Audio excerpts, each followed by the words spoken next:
Maka Allah Azza wa Jalla telah berfirman, kullu nafsin dha'iqatul maut. Sesungguhnya setiap yang bernyawa pasti akan merasakan kematian. Wa innama tuwaffawna ujurakum yaumal qiyamah. Dan kami, kata Allah Azza wa Jalla, yang akan mencukupkan balasan bagi kalian pada hari kiamat. Faman zuhzi'a 'anil nar. Siapa yang Allah Azza wa Jalla selamatkan dari api neraka, wa udkhilal jannah, dan Allah Azza wa Jalla masukkan dia ke dalam surga, faqad faz, maka sungguh dia telah menang. Dia adalah orang yang beruntung. Wa mal hayatud dunya illa mata'ul ghurur. Dan tidaklah kehidupan dunia ini, kata Allah, kecuali hanya perhiasan yang menipu saja. Ayat yang serupa sebenarnya sangat banyak. Di antaranya misalnya Allah Azza wa Jalla juga dalam surah Al-Anbiya ayat 35 berfirman, sesungguhnya setiap manusia pasti akan merasakan kematian. Wa nabluwakum bisyarri wal khair. Dan kami, kata Allah, memberikan cobaan bagi kalian dengan kebaikan maupun kejelekan. Min fitnah wa ilaina turja'un. Dan hanya kepada kami kalian akan dikembalikan. Yang jelas, kalau memang sudah datang waktu kematian, aina ma takunu yudrikukumul maut. Dimanapun kalian berada, kata Allah Azza wa Jalla, maka niscaya kematian akan mendatangi kalian. Walau kuntum fi burujim musyayyada. Meskipun kalian bersembunyi di sebuah benteng yang kokoh. Dan ini kalau kita renungkan memang terjadi. Ya, wa ma ja'alna li basyarin min qablik. Tidak ada, kata Allah Azza wa Jalla, seorang pun sebelum kalian yang kami jadikan khuldah, seperti orang yang kekal, mit, ya. Afa'in mit fahumul khalidun. Apakah kalau kemudian engkau mati maka mereka akan kekal? Maka ini maknanya setiap kita pasti akan merasakan kematian. Hanya saja memang kemudian caranya yang berbeda.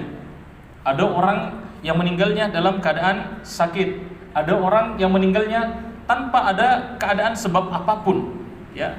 Yang jelas memang waktu kematiannya sudah datang. Sebagaimana Rasulullah SAW menceritakan, pernah kata Rasulullah SAW, suatu hari atani Jibril. Jibril datang kepadaku, kemudian Jibril mengatakan, ya Muhammad, wahai Muhammad, ish ma syi'ta fa innaka mayyitun. Engkau hidup sesukamu, tapi pasti engkau akan mati. Wahbib ma syi'ta fa innaka mufarraqahu. Engkau cintai apapun yang engkau cintai, pasti engkau akan dipisahkan dengan apa yang engkau cintai tadi. Wa'mal ma syi'ta, dan engkau berbuat sesukamu, fa innaka mujzabih, pasti engkau akan dimintai pertanggungjawaban oleh Allah Azza wa Jalla atas amalanmu tadi. Wa'lam anna syarafal mu'min qiyamuhu bil lail. Ketahuilah, kata malaikat Jibril, sesungguhnya kemuliaan seorang mukmin adalah kalau dia senantiasa menjaga salat malamnya. Wa izzatu izdanahu 'anil nas. Dan harga dirinya adalah ketika dia sudah tidak membutuhkan manusia. Dalam artian dia tidak menggantungkan dirinya kepada manusia.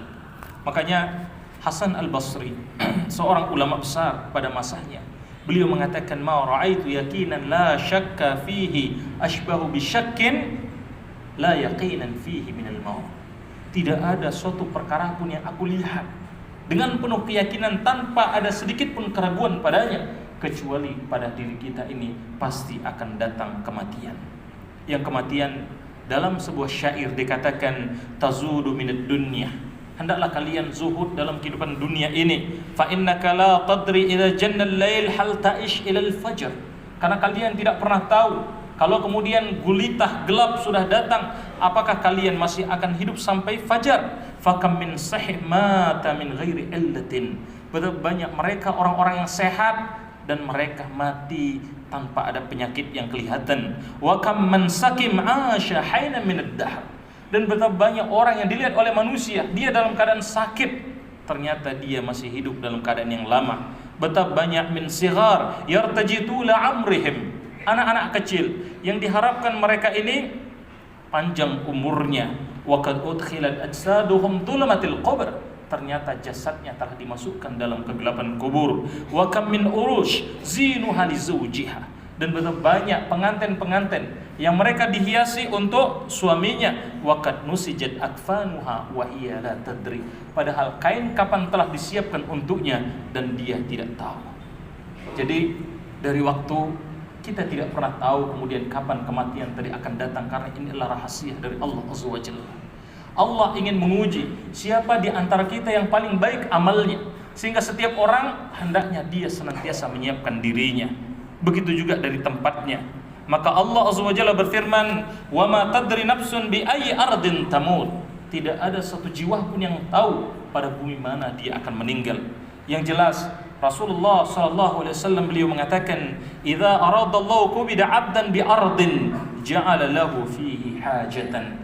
Kalau Allah Azza wa Jalla menghendaki seorang hamba akan mati pada suatu tempat, maka Allah Azza wa Jalla membuat hajat bagi orang ini untuk datang kepada tempat kematiannya tadi.